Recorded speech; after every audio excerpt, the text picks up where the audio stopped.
जीवोद्धारक नाम मर्मज्ञ ब्रह्मदेशों अय्याधर रामचरण जी नाम महापुरुषों की उन अध्यात्म चरण कमलों में नतमस्तक होते हैं जिनका स्मरण कर लेने मात्र से अशांत चित्त प्रशांत हो जाता है।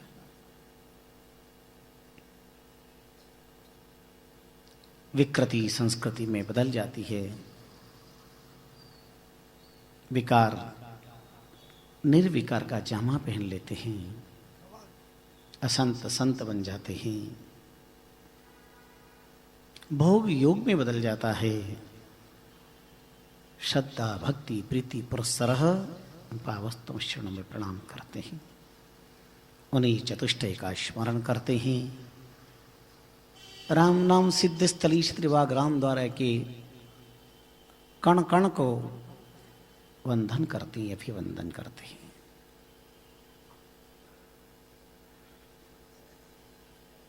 राम रस रसिक समुपस्थित पावन संत जन भगवत चरणानुरागी ज्ञान पिपासु भक्ति भाव भावित भाग्यशाली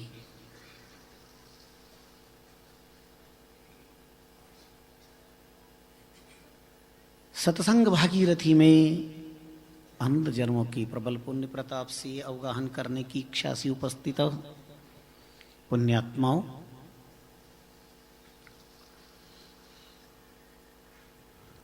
एक गांव का नहीं, शहर का, एक शहर का नहीं, विराट नगर का, एक नगर का नहीं, संपूर्ण जिले का नहीं, संपूर्ण प्रांत का नहीं, संपूर्ण राष्ट्र का, और राष्ट्र का ही नहीं, संपूर्ण विश्व का हित चाहने वाले जो होते हैं उन्हीं का नाम संत होता है। जिनका एक परिवार नहीं होता, एक जाति नहीं होती, एक समाज नहीं होता। न एको देशो अस्माकं सकल ब्रह्मांड ब्रह्मामः। हमने प्रथम दिवस पर ब्रह्म निरूपण स्तुति की पावन प्रसंग पर प्रकाश डाला। कल हमने सदगुरु की स्तुति पर गुरु निरूपण प्रसंग था। आज संत निरूपण। क्या है संत? निरूपण का अर्थ होता प्रकाश, प्रकाशित करना। संत के निश्चयात्मक सत्यात्मक रूप का शब्दों के माध्यम से जन जन को परिचय कराना निरूपणम।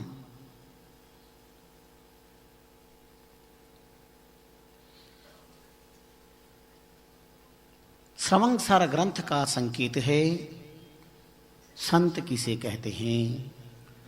अष्टजाम के माय निरंतर राम उचारे। पहली संत की पहचान है, संत की पहली परख है, रात दिन राम राम राम राम राम राम राम राम राम राम। अष्टजाम के माय निरंतर। नारद जी से पूछा भजन कैसे करना चाहिए? नारद सूत्र में आता है अव्यावृत भजनात्। तेल के बड़े पात्र में से छोटे पात्र में तेल लो तो धारा अखंड बनती है। और स्वामी रामचरण जी महाराज ने अपने शब्दों में अखंडता लीला गई। अष्टजाम के माय निरंतर राम उचारे, अचल प्रेम परतीत नेम दूजो नहीं धारे। ऐसा पाति वृत्ति धर्म सर्वेश्वर के अलावा संसार की तरफ कहीं दृष्टि होती ही नहीं है। प्रेम चल के प्रति नहीं, अचल के प्रेम होता है। अचल प्रेम प्रतीत विश्वास। बिनु जाने होई न प्रतीति, बिनु प्रतीति होई न प्रीति, और प्रीति बिना नहीं भक्ति दड़ाई, जिमे खगपति जल के चिकनाई। मानसकार कहते हैं। राघवेंद्र सरकार की कृपा पत्र वारिणी संत तुलसीदास जी ने मानस में अपने हृदय के भाव अभिव्यक्त किए हैं। बिनु जाने होई न प्रतीति, प्रतीति बिनु होई न प्रीति। अचल प्रेम प्रतीत नेम दूजो नहीं धारे। तो नियम क्या? प्रकृति मन को फेर घेर निज मन घर लावे। संत की सतत साधना क्या है? जो मन प्रकृति की ओर आकृष्ट हो रहा है उसको संस्कृत की तरफ खींच करके ले आती। और इसलिए साधना के रूप में सबसे बड़ा बाधक अगर कोई है तो मनैव मनुष्यानाम कारण बंधन मोक्षयोग। और महाप्रभु रामचरण जी महाराज ने मन खंडन ग्रंथ की रचना की है और उसके हृदय के अंदर ये भाव रखा,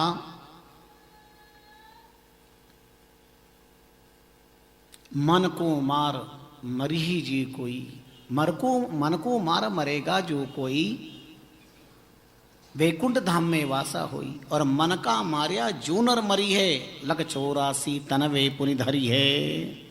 जो मन के द्वारा मरेगा उसे पुनरपि जननम पुनरपि मरणम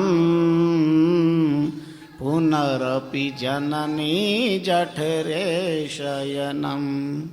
इस संसारे खल दुस्तारे कृपया पारे पाय। भज गोविंदम गोविंदम भज मूढ़मते। बार बार जननी के जठर में आना पड़ेगा।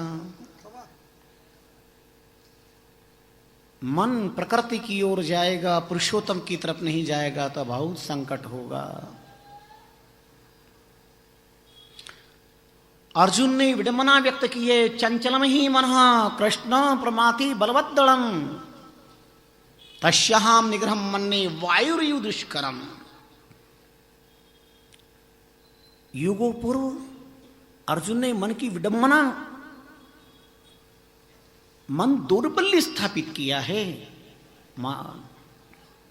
चंचलम ही मनः कृष्ण, हे योगेश्वर मन बड़ा चंचल है। प्रमाथि बलवद्दलम, कैसे इसकी चंचलता को स्थिर किया जाए। तस्याहम निग्रहम मन्ये, अगर कोई हवा को मुट्ठी में कैद कर सके तो मन को वश में कर सकता है। और जो मन को वश में करता है वही संत। संत किसी वेश का नाम नहीं है, ज्ञान की सर्वोच्च अवस्था का नाम संत है। वेश का नाम संत नहीं है।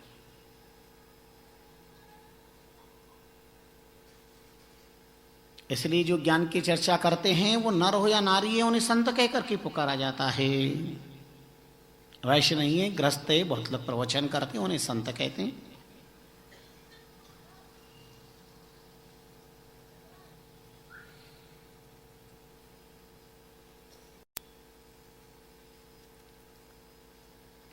भगवान योगेश्वर कष्ट को भी कहना पड़ा, असंशयम महाबाहो मनो दुर्निग्रहम चलम। अर्जुन यू आर राइट, तुम बिल्कुल ठीक कहते हो, अक्षरश 100% 100% सत्य कहते हो। असंशयम महाबाहो। भगवान कृष्णम वंदे जगत गुरुम अपने शिष्य के चिंतनात्मक पृष्ठ पर मोहर लगाते हैं, इसमें कोई संशय नहीं है। असंशयम महाबाहो मनोर दुर्निग्रहम चलम। सचमुच मन का निग्रह करना बहुत मुश्किल है। पर अभ्यासेन तो कौन्तेय वैराग्येन च गृह्यते। और क्षत्रिय बागराम द्वारा इस धरती का अद्भुत प्रमाण दे रहा है। अभ्यासेन तो कौन्तेय वैराग्येन च गृह्यते। क्षत्रिय बागराम द्वारे के प्राणदाता, इस माटी के अध्यात्म प्राण नाम लिया हरीश्वरम दास भिक्षा लेने के लिए गए। अरलौदीपुरा के 2 नंबर में से भिक्षा लेकर के जा रहे थे, पर एक जगह से घर के अंदर से लड्डू की सुगंध आई। बढ़िया लड्डू बने होंगे। कदम रुक गए, किसी की दृष्टि पड़ी, महात्मा निकल रहे भिक्षा लाने, झट ला के लड्डू दे दिए। मिष्ठान लेकर के आ गए आप, अन्यत्र से भिक्षा लेके आए और चंद्रभागा नदी के तट पर पहुंच गए।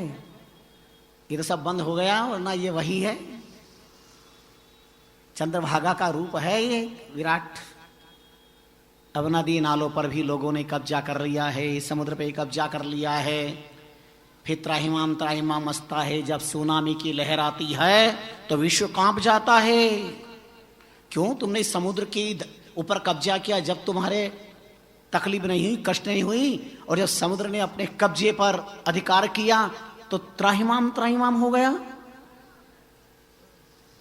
तुम प्रकृति को साथ छेड़खानी करो, प्रकृति से खिलवाड़ करो तो कोई बात नहीं, लेकिन जब प्रकृति अपना चमत्कार बताती है तब उत्तराखंड में त्राहिमाम त्राहिमाम होता है और नेपाल के अंदर त्राहिमाम मचता है।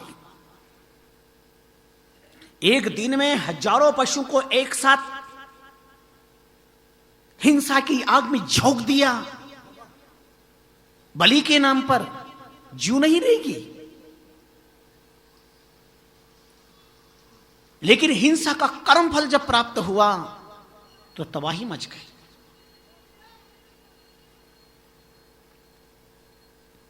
कितना दर्द भरा इतिहास है। संत के अंतर मन में इस दर्द की जो टीस है वो मिट नहीं सकती जब तक हमारी धरती पर अहिंसा की हिंसा की होता ज्वाला प्रशांत न हो और अहिंसा परम धर्म का पालन न हो।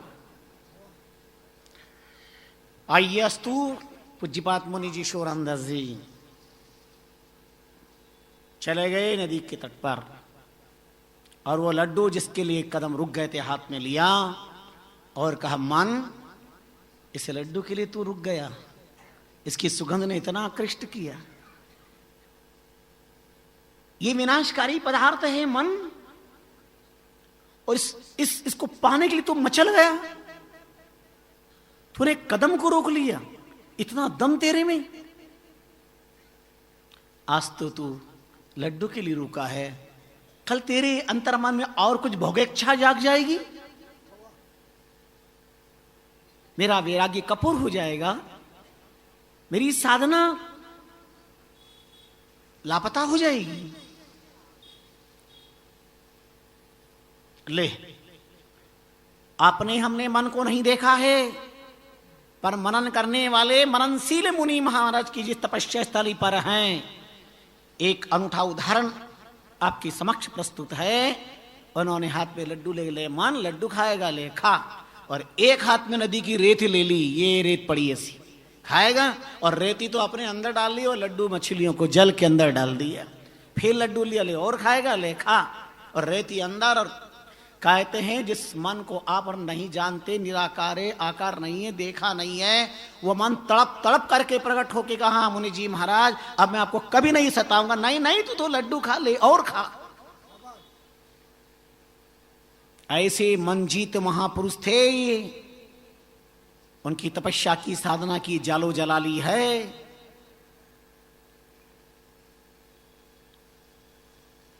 तप का ऐसा अक्षय अखंड प्रभाव है जो कभी मिट नहीं सकता, और जब तक चांद सूरज रहेगा इस क्षत्रिय वाक का नाम रहेगा, सनातन धर्म का नाम रहेगा। ये संतों की साधना है अखंड अक्षय अविनाशी। ज्ञान पचीसी की व्याख्या करते हुए विद्वानों ने बड़ी सुंदर बात कही है। स्वजनम ही व्यजनम, स्वजनम ही व्यजनम चारुवंश समुद्भवम, आत्मानं च परिक्रम्य परः ताप निवारणम। स्वजन कहते हैं संत, व्यजन कहते हैं पंखे को। पंखा चलता है, उसको अपने आप के लिए क्या सुख है? पंखा चलता है, निरंतर रात दिन घूमता रहता है, पंखे को उस घूमने से अपने आप से क्या सुख है? पर पंखा रात दिन चलता है, उसके नीचे बैठने वाले को गर्मी से राहत मिले, सबसे बड़ा परोपकार एक जड़ पंखा परोपकार करता है। इसलिए व्यजनम की उपमा दी है महापुरुषों ने, पूज्यपाद तपस्वी हिम्मत राम जी महाराज। स्वजनम ही व्यजनम चारुवंश समुद्भवम, आत्मानं च।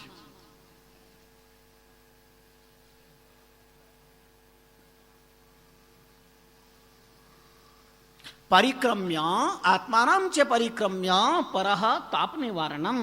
जैसे पंखा ताप निवारण के लिए भ्रमण करता है, ऐसे ही संत सारे संसार में भौतिकवाद की तापत्रय को नाश करने के लिए भ्रमण करते हैं।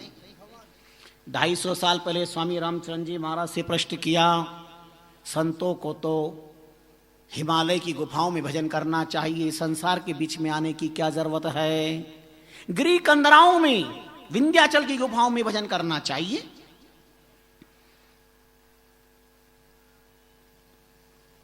बड़ा प्यारा उत्तर दिया, लाजवाब है स्वामी रामचंद्र जी महाराज का उत्तर। राम चरण ए अवनि पर संत विचरे के ही भाइयों। आप पूछ रहे हो कि क्यों विचरण करते हैं? राम चरण ए अवनि पर, अवनि नाम है धरती का, राम चरण ए अवनि पर संत विचरे के ही भाइयों। जे कोई चाले अगम को ताही तहां ले जाय। महाप्रभु ने कहा ये सारा संसार गमालय है।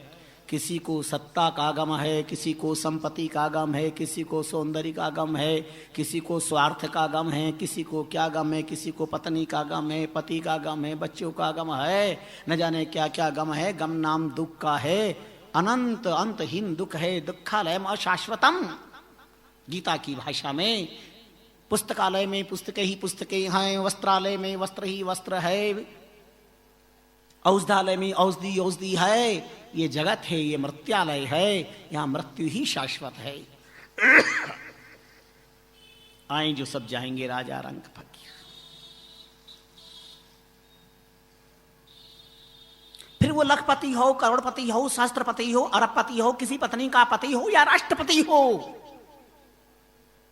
जाना ही नियति है, सत्य यही है, इसे ठुकरा नहीं सकती।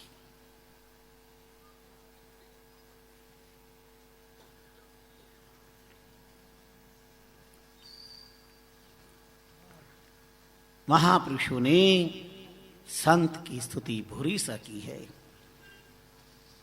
आज तक केवल संत स्तुति की केवल एक मंगलाचरण आपके बीच में कर रहे हैं। प्रसंगों का प्रारंभ तो होगा। तो जैसे पंखा भ्रमण करता है, ऐसे संत भी ताप निवारण के लिए भ्रमण करते हैं। भागवत के 11 स्कंद में उद्धव जी को भगवान कहते हैं, यथोपशयमानस्य। बड़ा प्यारा संकेत किया। यथोपशयमानस्य भगवन्तं विभावसुम शीतं भयं तमोप्येति साधुं संसेवतस्तथा। अन्नम ही प्राणिनां प्राणः आर्तानामि शरणं तहं धर्मो हि वित्तोर्णीणां संतो अरवाग्विगारिणम्। यथोपशयमानस्य भगवन्तं विभावसुम। जैसे कोई अग्नि का आश्रय प्राप्त कर लेता है, अग्निदेव का आश्रय प्राप्त कर लेता है, तो उसे 3 लाभ होता है। सर्दी दूर होती है, शीतम, तम अंधकार दूर होता है, और भय दूर हो जाता है प्रकाश होने के कारण। अग्निदेव का आश्रय प्राप्त करने में रात का अंधेरा, सर्द रात की सर्दी और अंधकार और भय, भय अंधकार, ये तीनों दूर होते हैं।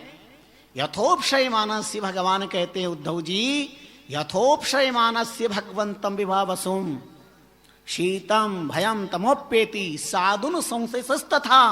इसी प्रकार संतों की सन्निधि में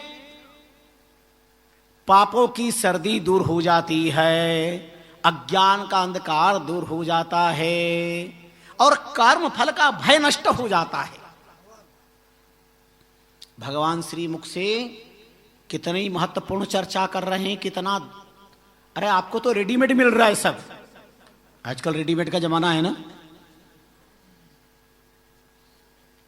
पत्नी को कितना भी क्रोध आए पर उसे कह दो चलो आज होटल में जाके भोजन करेंगे, सारा गुस्सा कपूर हो जाता है। 10 मिनट के अंदर तो वही देवी बन जाती है जैसे आज ही 7 फेरे खाने के लिए जाना है, अलंकार अलंकृत हो जाती है। और 10 मिनट पहले स्वार्थ पर जब चोट पहुंची, नारी बदलती है तो नारनी से भी खतरनाक लगने लगती है, पता ही नहीं चलता ये वही है जो वरमाला लेकर के आई थी, वही पता ही नहीं चल पाता है, क्योंकि रेडीमेड मिलेगा, मेहनत नहीं करनी पड़ेगी। भगवान कहते अन्नम ही प्राणाम प्राणा, प्राणियों का प्राण कलयुग में अन्न है, सतयुग में अस्थिमय प्राण था। हजारों हजारों साल तक ऋषि महर्षि तपस्या करते थे। पिपीलिका चींटियां उनके शरीर के चर्म को, मांस मज्जा मेद को चर लेती थी, हड्डियों का ढांचा रहता, लेकिन प्राणांत नहीं होता था।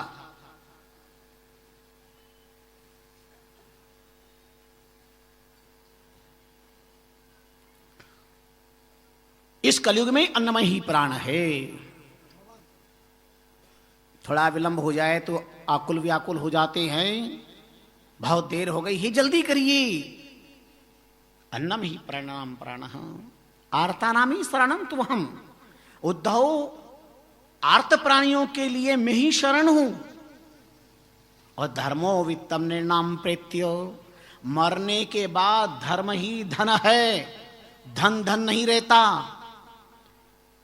एक क्षदाम आह दिन तक कोई ले जा नहीं सका, साथ में एक पैसा नहीं ले जा सका।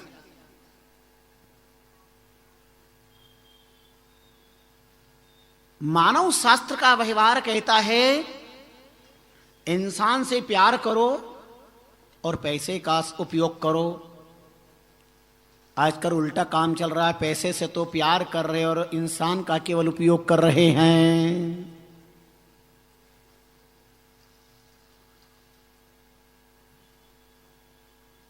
संपत्ति का उपयोग करो, ये संपत्ति का उपयोग ही तो है।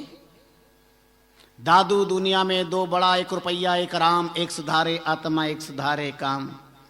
बात करने का भी पैसा लगता है इस मायावी जगत में। लोग मजाक उड़ाते थे बड़े बूढ़ों की, ओ बात करने के पैसे लगते हैं क्या, लो कर लो बात। बोलो पैसा लगता है कि नहीं बात करने का? बड़ा मजा आता है।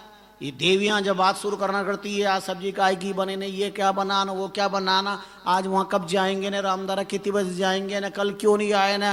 और वो जब बिल आता है ना तो साथ में आंखें भी गीली होती है। हाथ में जब बिल आता है मोबाइल का तो आंखों से आंसू भी आते हैं। उस समय पता नहीं चला जैसे माइक पर हम प्रवचन कर रहे हों। मैं तो कभी कभी सोचता हूं कि ये मोबाइल चलाया किसने? एक भगवान की देन है, एक विज्ञान की देन है। मैं कुछ कहना नहीं चाहता, अभी 3 दिन ही बीते हैं, पूरा चौमासा आपके बीच में रहना है। लेकिन एक भगवान की देन है महिला और विज्ञान की देन है मोबाइल। ज्यादा नहीं कुछ कहूंगा, पर इतना कहना चाहता हूं,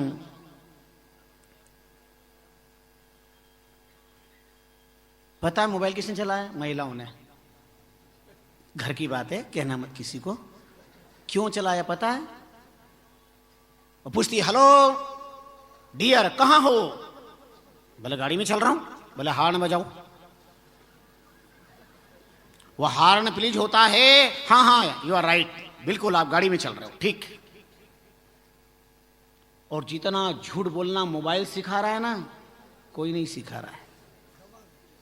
जितना झूठ मोबाइल से, जितना फरेब मोबाइल से, जितना अन्याय अत्याचार भ्रष्टाचार मोबाइल से हो रहा है,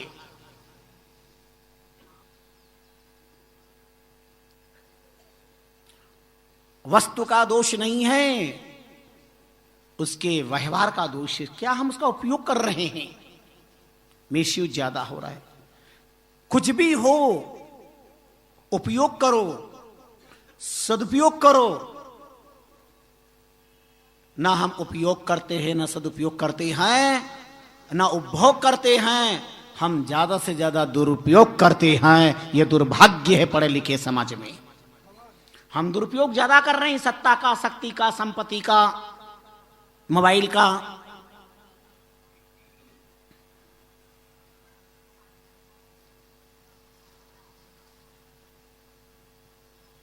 केकई का नाम सार्थक कर रहे हैं मोबाइल से। आप कहेंगे महाराज ये केकई कहां से आ गई, मोबाइल तो था ही नहीं उस समय। अच्छा बताओ, इतनी माताएं बहनें बेटी, किसी का नाम केकई है क्या? है किसी का? एक का तो नाम होगा इंदौर में किसी का केकई।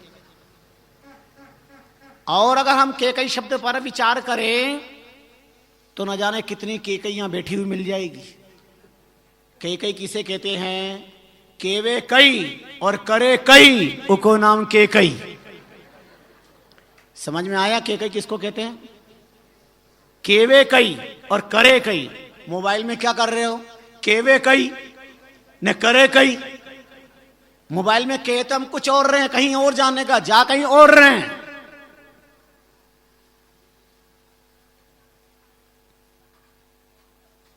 दासरथो वेदो, हमारा दशरथ वेद है। कौशल्या ज्ञान कांड है, सुमित्रा उपासना कांड है और केकई क्रिया कांड है। चलिए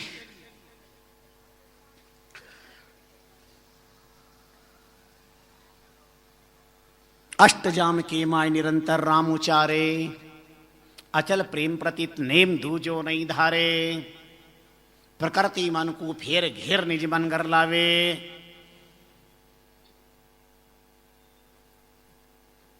जो मन बाहर दौड़ लगा रहा है वो सुख की तरफ नहीं, सुख की कल्पना करके दौड़ रहा है, पर बाहर सुख है ही नहीं और भीतर दुख है ही नहीं। सुख भीतर है, दुख बाहर है। जितनी बाहर की दौड़ हम लगा रहे हैं उतना ही दुख की तरफ हम बढ़ रहे हैं। हम दुख को टेलीफोन कर रहे हैं, आमंत्रित कर रहे हैं, इनवाइट कर रहे हैं दुख को।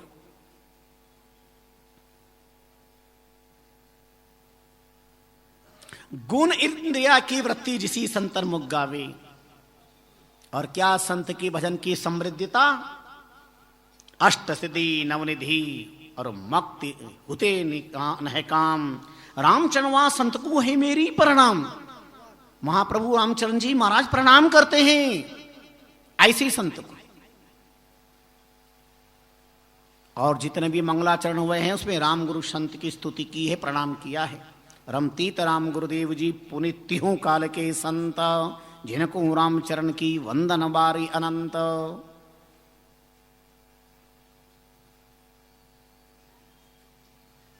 सतगुरु राम दयाल जना, घनयानंद सुखकार।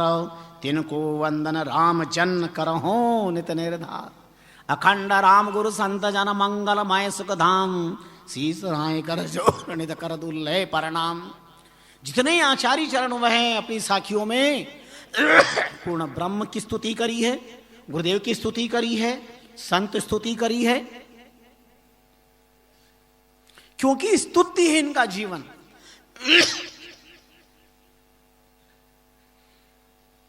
नमो नमो निज संत जिनके एह विचार।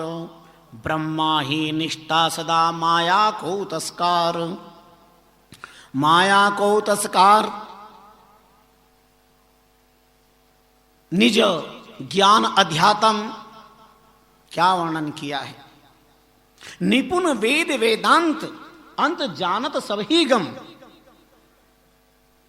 नारद मुनि ऐसे कहे संत जीवन प्राण आधार।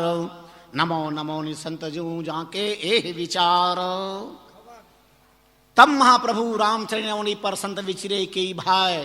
जे कोई चाले अगम को ताही तहां ले जाए। संत क्यों धरती पर आते, इसका उत्तर क्या दिया महाप्रभु रामचंद्र जी महाराज ने।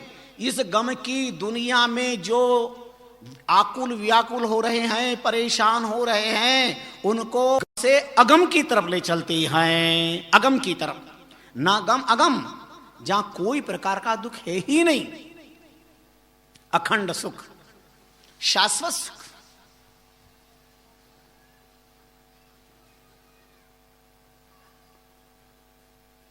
किसमें है शाश्वत सुख, उस और वो ले चलते हैं।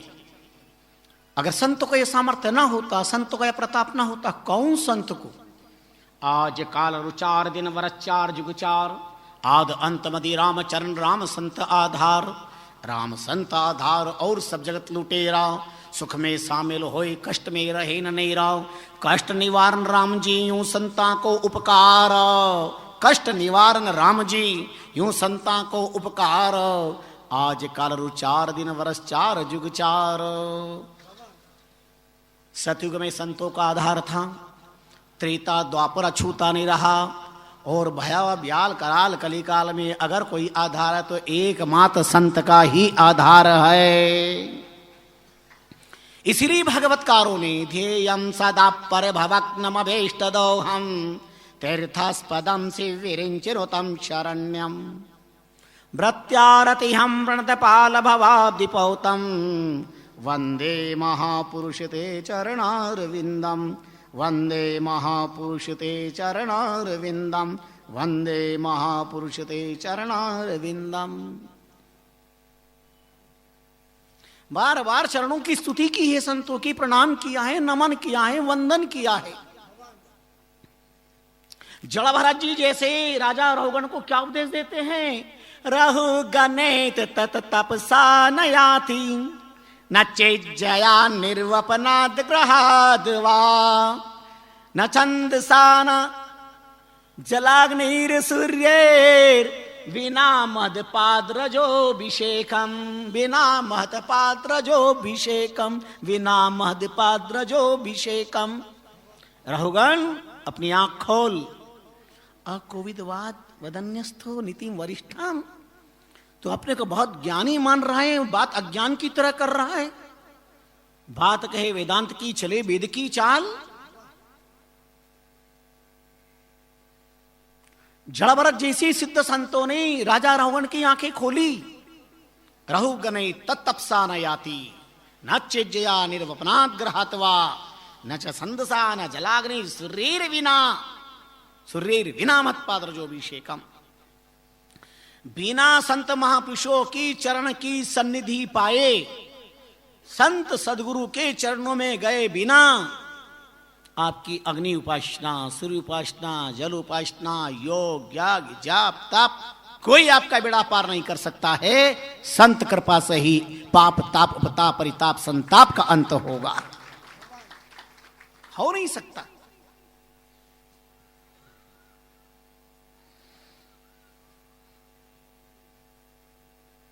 करण नासिका मुख सबके एक ही ठोर, करण नासिका आंख मुख सबके एक ही ठोर, पर कहबो सुनबो देखबो संतन को कछुओर। कहबो सुनबो देखबो संतन को कछुओर। कहबो सुनबो देखबो चित की चितवन जान, रामचंद्र इनके परे अक ब्रह्म पिछान। इतने ही संतों की वाणी में इतने उदाहरण प्रमाण है, जितने ही श्रवण कराया जाए उतना ही कम है।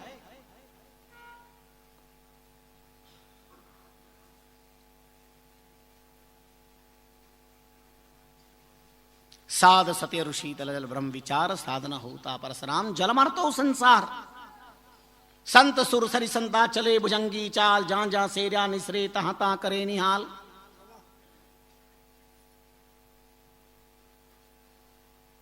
और शास्त्रकार कितनी सुंदर बात कहते हैं,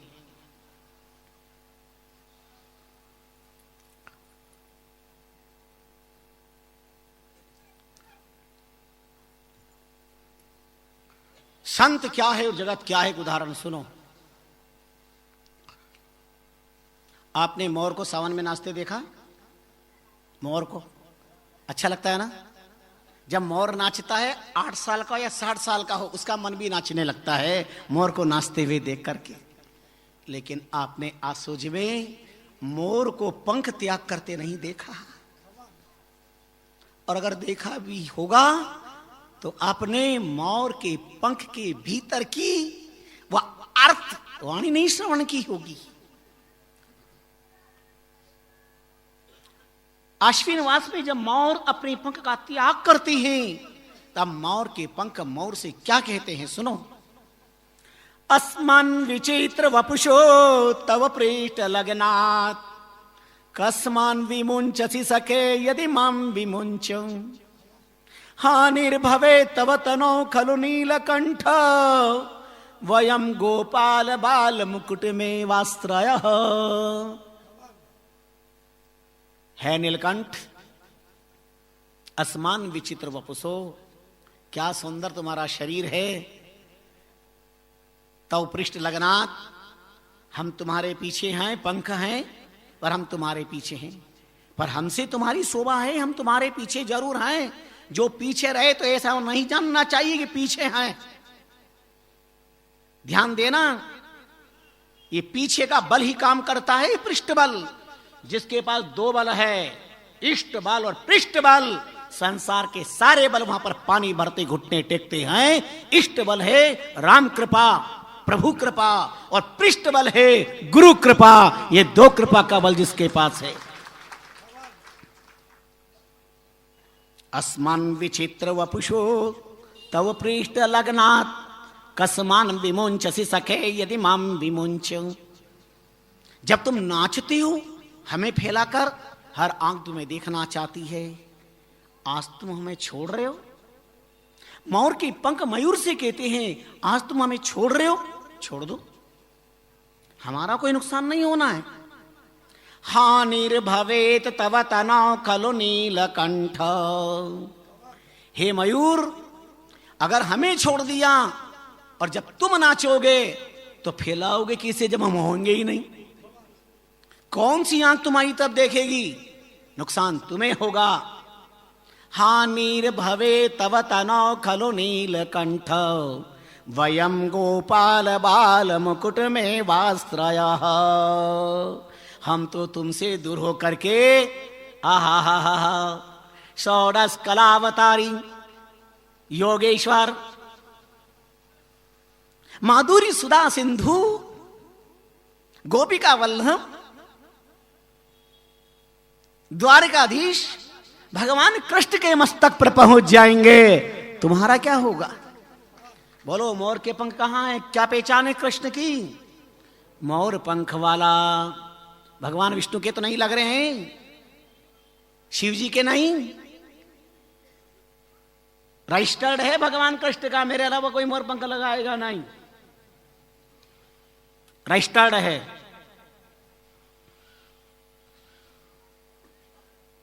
क्यों रजिस्टर्ड है, इसका गंभीरतम इतिहास स्वामी रामचंद्र जी महाराज ने वाणी में दिया है। कामी काम बधाई के कत कामी कृष्ण मुरार। जो कृष्ण कामी होता तो जमुना क्यों दीनों पर। भोगी लोग, सांसारिक नादान अज्ञानी लोग अपने भोग के स्वार्थ के लिए भगवान पर प्रश्नवाचक चिन्ह लगाते हैं कि इतनी गोपिकाएं थी, इतनी पत्नियां थी, इतना ये सब कुछ था, और ये लीला है। और भगवान जो करे लीला, और लीला में सुख है। इंसान जो कुछ करे वो क्रिया, और क्रिया में दुख ही दुख है, दुख ही दुख है। हम अपनी क्रिया में लीला की बात करना चाहते हैं तो परमात्मा सर्व सामर्थ्यवान है। भगवान शंकर का नाम लेकर के लोग, गांजा भांग पीने वाले भगवान का नाम लेते कि वो भी पीते थे, हम भी पीते हैं। 24,000 श्लोक है शिव पुराण में, 2 साल तक प्रवचन किया, कहीं ये नहीं आया भगवान शंकर गांजा भांग पीते थे। धात्वा अनेक अर्थ भवंती, शब्द के अनेक अर्थ होते हैं, यही अर्थ है। ऐसा दावा नहीं कर सकते संसार में कोई भी। अस्तु, भगवान कृष्ण निर्विकार है, भगवान स्वयं निर्विकार है, जितने अवतारी है निर्विकार है, ये उनकी लीलाएं हैं। और निर्विकार को ही तो अपने मस्तक पर बिठाएगा। इसलिए मयूर के अंदर सांसारिक प्रक्रियाएं नहीं होती है। मोर और मयूरनी दोनों जोड़े जब नृत्य करते हैं, नाचते हैं, और नाचते नाचते प्रसन्न होकर मोर की आंख से आंसू निकलता है, अश्रुपात होने पर निकलते ही कठोरत्व को प्राप्त होता है, और तुरंत मयूरनी उसे निगल जाती है। उससे मयूर वंश की वंशावली चलती है, वंशोत्पत्ति होती है, सांसारिक प्रक्रियाएं उनमें नहीं होती है। इसलिए उस निर्विकारिता के कारण भगवान मयूर पंख को अपने मस्तक पर बिठाते हैं और मयूर पंख कहते हैं, ए सांसारिक प्राणियों, मोर कौन है? जगत। पंख क्या है? सन। कई बार दुनिया के लोग अहंकार में कहते हैं, अरे संत है तो क्या होगा, हमारी दी हुई रोटी पे ही तो पलते हैं। सुनो इसका उत्तर। मोर के पंख कहते हैं, ये मोर जगत है और मोर के पंख संत है। अस्त्र वपुषो तव पृष्ठ लगनाथ, हम तुम्हारे पीछे जरूर। संत भले पीछे हैं पर संत से ही संसार में शोभा है। जिसके जीवन में संत नहीं उसके जीवन में कोई बसंत नहीं, उसके जीवन में अंत ही अंत है। जिसके जीवन में संत है वहां बसंत है, और संत नहीं तो सब का अंत ही अंत है। सतयुग में संतों का आधा, त्रेता द्वापर, तो कलयुग कैसे अछूता रह सकता है?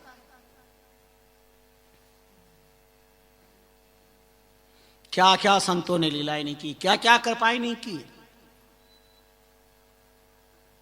एक चोर चोरी करके भागा, पीछे राजकर्मचारी पड़ गए और भागते भागते तुरंत उन्होंने फटाफट अपने संत का वेश किया और संतों की सभा चल रही थी, जाके बैठ गया।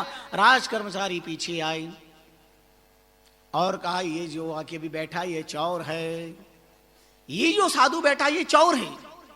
संतों ने कहा, भाई हम भगवान की कसम खा के कहते हैं कि संत बनने के बाद इसने कोई चोरी नहीं की है, क्योंकि तुरंत आनंद फानन में अभी संत का वेश पहन लिया था, थोड़ी देर के लिए तिलक लगा करके आके बैठ गए। संत कहते हैं, हम राम की साक्षी कहकर के कहते हैं कि संत वेश पहनने के बाद इन्होंने कोई चोरी नहीं की है, इसलिए ये संत है, ये चोर नहीं है और ये भजन कर रहा है। और योगेश्वर कष्ट भी कहते हैं, कितना भी बड़ा अपराधी हो, भ्रष्टाचारी हो, कितना भी बड़ा अन्याय किया हो, लेकिन अगर सदगुरु की कृपा हो जाए और उसके अंदर अनन्य भाव पैदा हो जाए तो अपिचे सुदराचारो भजते माम अनन्य भाग साधुरेव समन्तव्य सम्यक वसितो ही सह। अपिचे दुराचारो भजते माम अनन्य भाग, कितना भी दुराचारी हो पर अन्य सारे भाव नष्ट हो जाए और भगवान के प्रति अनन्य भाव हो जाए, साधुरेव समन्तव्य, तुम उसे संत मानो। क्षिप्रम भवति धर्मात्मा सत्सत् शांतिम निगच्छति कौन्ते प्रति जाने ही नमे भक्त प्रणश्यति। हमारे वेदों में, पुराणों में, शास्त्रों में, संत वाणियों में कितने उदाहरण प्रमाण आप चाहेंगे। महाराज भर्तृहरि का बड़ा प्यारा श्लोक है संतत्व के विषय में। क्या है संत? मनसि वाचसि काये पुण्य पीयूष पूर्णास त्रिभुवनमुपकारुषेणि विप्रीणयन्त परगुण परमानुन परवति कृत्य नित्यं निजर दिविक संता संति संता कियंता, निजर दिविक संता संति संता कियंता। जो मन से अमृत वितरण करे, आंखों से वितरण करे, वाणी से वितरण करे, मनसी वचसी काये पुण्य पीयूष पूर्णास त्रिभुवन उपकार श्रेणी अंत, निरंतर उपकार करे। तरवर सरवर संत जन चौथा वर्षे में परमारथ के कारण चारों धारी दे। इनके जीवन में परमार्थ सबसे महत्वपूर्ण विषय होता है। संत का अपना कोई निजी दुख नहीं होता। इसलिए प्रयाग के तीर्थभूमि पर जब विराट ज्ञानियों का सम्मेलन हुआ, वेदज्ञों का, शास्त्रज्ञों का, और एक प्रश्न पैदा हुआ, संत का हृदय कैसा होता है। किसी ने कहा संत का हृदय मखमल की तरह होता है, किसी ने कहा संत का हृदय डनलप के गद्दे की तरह होता है, किसी ने कहा संत का हृदय बटवे की पर्स की तरह होता है। सबने अपना अपना मत दिया। एक विद्वान ने कहा संत का हृदय मक्खन के समान होता है। मर्यादा पुरुषोत्तम राघवेंद्र सरकार की कृपा पात्र संत तुलसीदास जी जैसे महापुरुष विराजमान। सुना और कलम चल गई। संत हृदया नवनीत समाना, संत का हृदय मक्खन के समान। लिख दिया लेकिन रात भर तुलसीदास जी को नींद नहीं आई, हाथ से कलम गिर पड़ी, नींद नहीं आई, इतने ही चौपाई लिखी।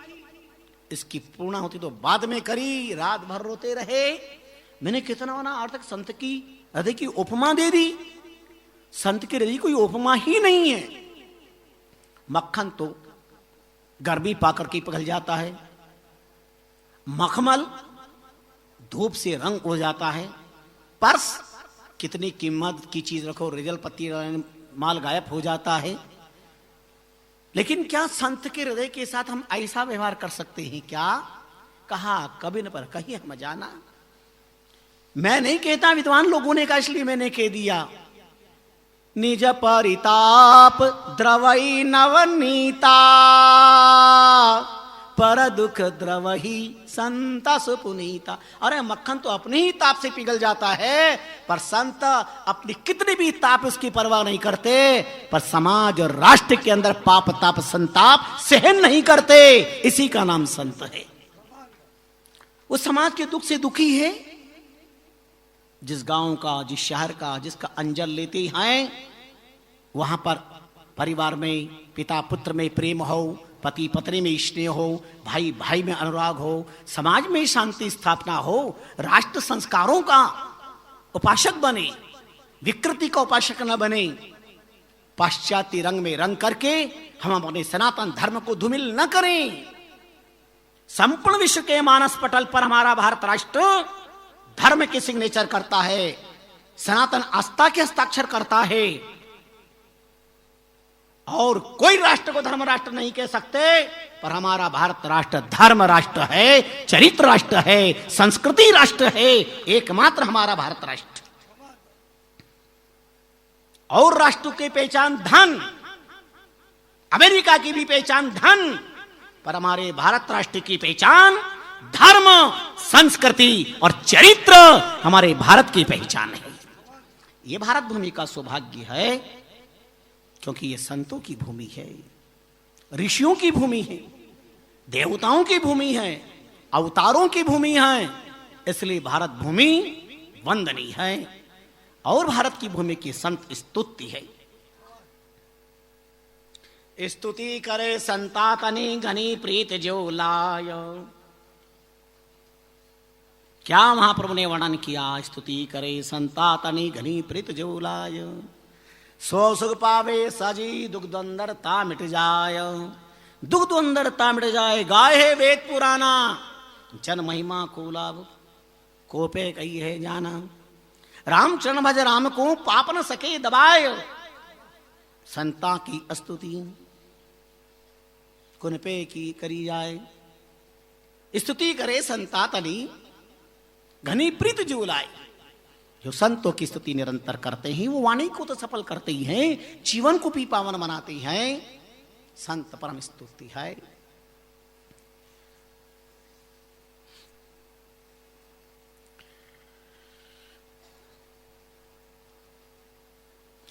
अभी बड़ा प्यारा पाठ श्रवण कर रहे थे और महात्मा दादू दयाल जी के श्री सुंदरदास जी का शब्द आया था।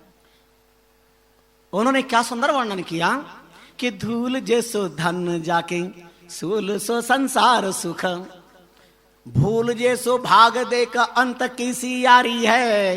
पाप जैसी प्रभुताई सांप जैसो सनमान, बड़ाई सो भीषण सी नागिनी सी नारी है। अग्नि जैसो इंद्र लोग, विघन जैसो विधि लोग, कीर्ति कलंक सिद्ध सीट डारी है।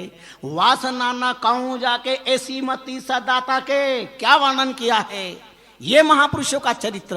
वासना न कहूं जाके ऐसी मती सदाता के, सुंदर कहत ताई वंदना हमारी है। सुंदर कहत ताई वंदना हमारी है। रामचरण तासंत को है मेरी प्रणाम। महाप्रभु रामचंद्र जी महाराज तो कहते हैं, जब से सृष्टि प्रारंभ हुई और संत धरती पर आए, और आज जितने मत मजहब संप्रदाय के संत हैं, और जब तक चांद सूरज रहेगा, धरती रहेगी, संतों का प्रकट होता रहेगा। तीनों कालों के संतों को मैं प्रणाम करता हूं, प्रणाम करता हूं, प्रणाम करता हूं। पुनीति हूं काल के संत, एक काल के नहीं, इससे बढ़कर के महापुरुषों के हृदय की ओर क्या उदारता हो सकती है। तीनों कालों के संतों को प्रणाम करते।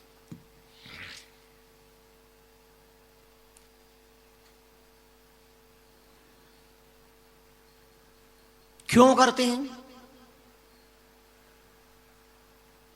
दुख का अंत करे वो संत, संताप का अंत करे वो संत, टूटे हुए को जोड़े वो संत।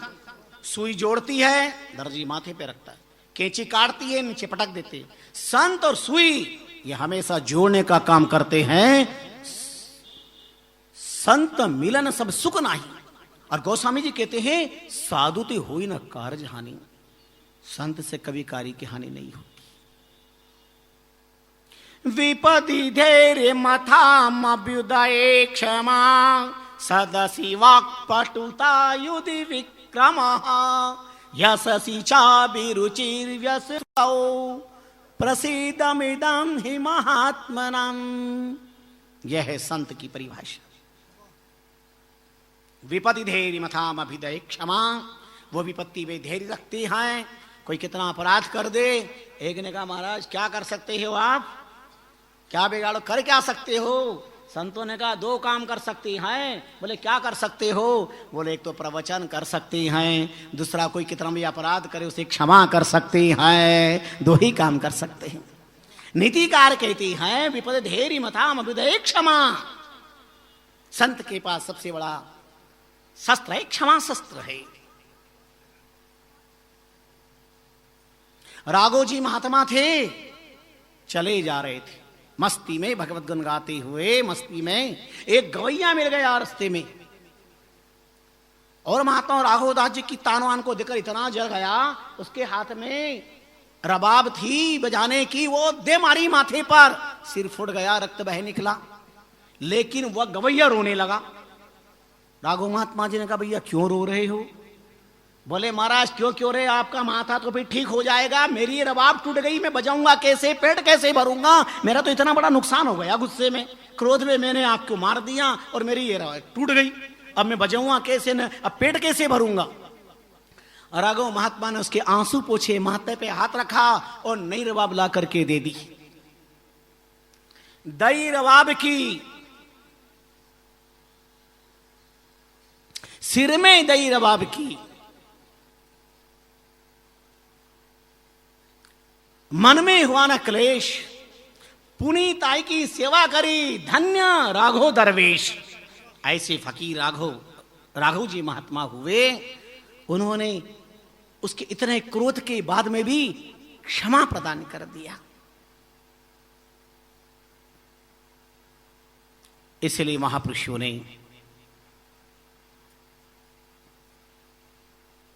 एकमात्र संतों को आधार माना है। और ये रामधारा संतों की तपस्या का प्रताप अपने आप दिखाई दे रहा है। कितना विलक्षण, कितना अनूठा, कितना अद्भुत है, कितना प्यारा है।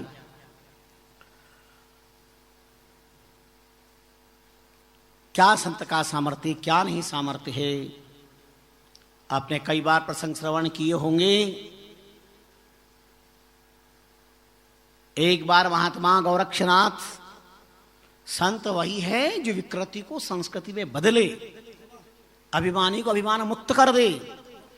गोरक्षनाथ जी का नाम सुना है, 9,999 राजाओं को दीक्षा प्रदान की है। एक ऐसे राजा जो कभी भी स्वप्न में भी भगवान को नहीं मानते, धर्म को नहीं मानते, संत को नहीं मानते, परम नास्तिक। गोरक्षनाथ जी को अच्छा लगता था। गोरखनाथ जी का सिद्धांत क्या था, संतों का सिद्धांत क्या होता है।